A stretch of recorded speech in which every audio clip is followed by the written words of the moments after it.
ये जो वीडियो आपने देखे इसमें से पहला वीडियो कोयंबटूर का है, 11 सितंबर का है। 11 सितंबर को भाजपा ने अपनी मेंबरशिप ड्राइव के तहत लोगों को आमंत्रित किया था। निर्मला सीतारमण वित्त मंत्री हैं, उनसे मिलने के लिए कोयंबटूर के तमाम बिजनेस भी उसमें आए थे। उसमें से एक श्री अन्नपूर्णा स्वीट्स के वहां के ओनर श्री श्रीनिवासन जी थे।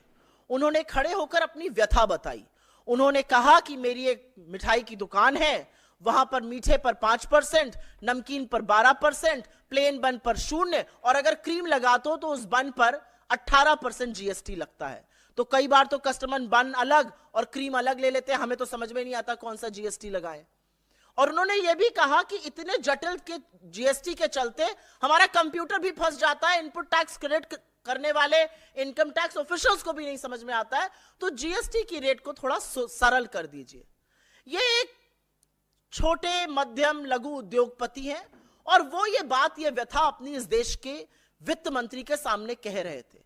वित्त मंत्री ऐसा प्रतीत हुआ वहां पर कि उनको कोई इससे आपत्ति नहीं थी, उन्होंने कुछ हंसी मजाक भी किया, लेकिन 24 घंटे के अंदर उनको अलग से बुलाया जाता है श्री अन्नपूर्णा जी के मालिक को और उनसे माफी मंगवाई जाती है।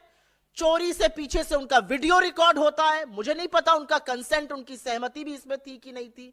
उनका वीडियो रिकॉर्ड किया गया और उस वीडियो को बीजेपी की तमिलनाडु इकाई ने अपने ऑफिशियल हैंडल्स पर डाला।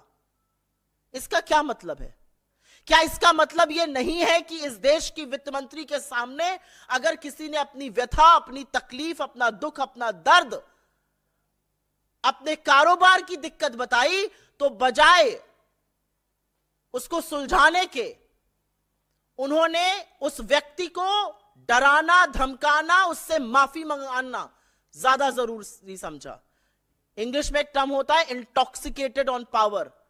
ये सत्ता का गंदा नशा, ये सत्ता के गंदे नशे में चूर्ण अगर हरकत नहीं है तो ये और क्या है।